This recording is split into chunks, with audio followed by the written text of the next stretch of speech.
கோபண்ணா ஐயா சொல்றது இந்திரா காங்கிரஸ் தான் சுதந்திரம் சொல்றாரு. பதில் சொல்லணும்ல. இல்ல அவர் பேச விட மாட்டாரு.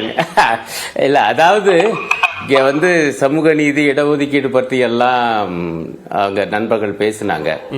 அடிப்படையான ஒரு கேள்வி இவ்வளவுதான். 27% இடஒதுக்கீடு ஒன்றியத்துல மண்டல் குழு பரிந்துரையின் அடிப்படையில் கொண்டு வரப்பட்டது.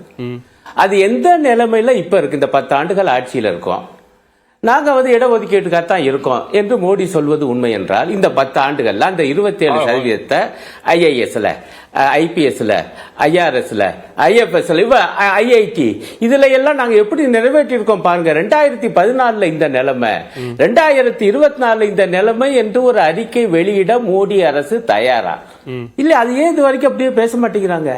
2வது பாயிண்ட், இந்த இடஒதுக்கீடு அளவு பற்றிய பிரச்சனை இருக்கு. ஆகவே சாதி அடிப்படையிலான மக்கள் தொகை கணக்கெடுப்பு வேண்டும் என்று கம்யூனிஸ்டுகள் சொல்றோம், காங்கிரஸும் சொல்லுது. அதையே ஒப்புக்கொள்ளவே மாட்டேங்கிறாங்க. கேட்டா நாங்க இந்துக்களுக்காக இருக்கிற கட்சி, காங்கிரஸ் கம்யூனிஸ்டுகள்லாம் மைனாரிட்டிஸ்க்காக இருக்காங்க அப்படி என்று சொல்றீங்க. நான் மைனாரிட்டிஸ்குள்ளே வரலையா?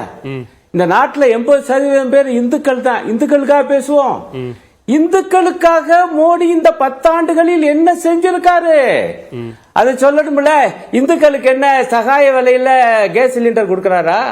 இந்துக்களுக்கு என்ன பெட்ரோல் டீசல் சகாய விலையில கொடுக்கறாரா? இந்துக்களுக்கு மட்டும் இதுல விலைவாசி எல்லாம் குறைஞ்சு போயிருக்கா?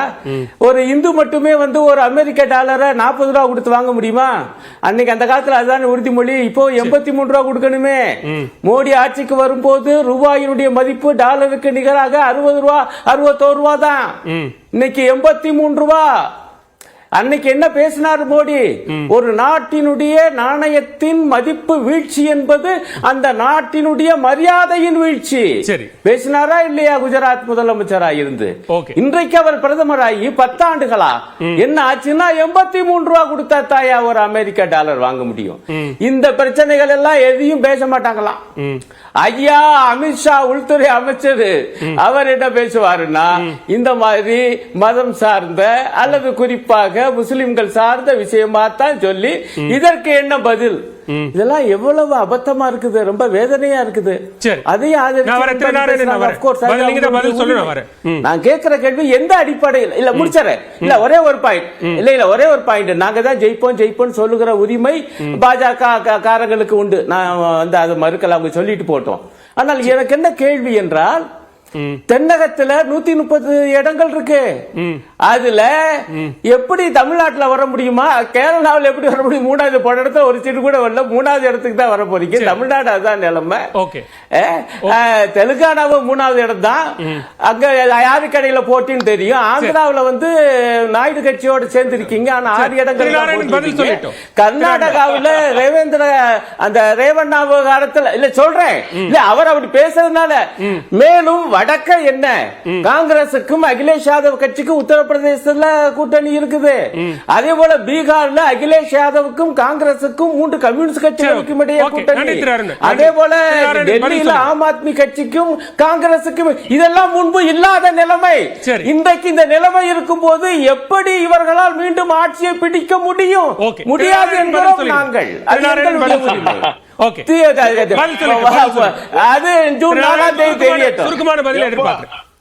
எப்போதுமே நம்ம அருணன் ஐயா அவர்கள் ரொம்ப சிரிச்சுட்டே பேசுவாரு. இப்ப பாருங்க, பிஜேபி எப்படி இவ்வளவு ஜெயிக்கும் அப்படின்னு சொல்லி பேசுறாரு. நான் என்ன கேக்குறேன், கம்யூனிஸ்ட் இந்த நாட்டுல 10 சீட்டு கூட இல்லாத, அதாவது 10 சீட்டு கூட வாங்க முடியாத ஒரு கம்யூனிஸ்ட் மொத்தமே 4 சீட்டு வச்சிருந்த நீங்க என்னெல்லாம் பேசுறீங்க? பிஜேபி அங்க தோக்கும் எப்படி வருவீங்க சார்? முதல்ல நீங்க ஒரு 10 சீட்டு கிராஸ் பண்றதுக்கு வழி பாருங்க.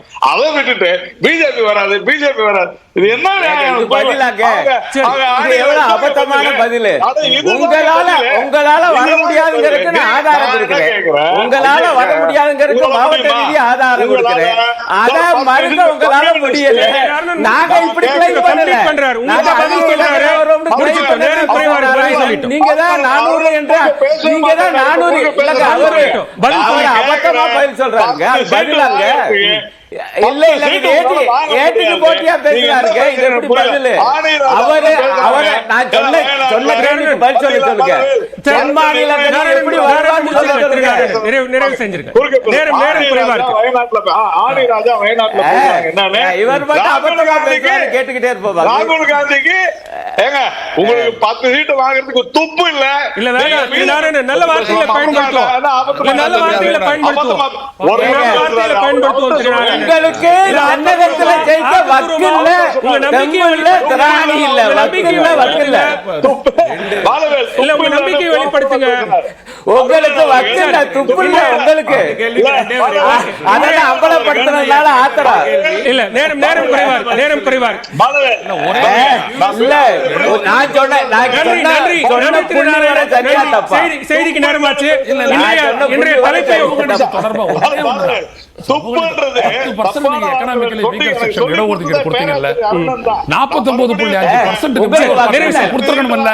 கொடுக்காமலே அப்போ பிசி புடுங்கி கொடுத்தீங்க. நன்றி.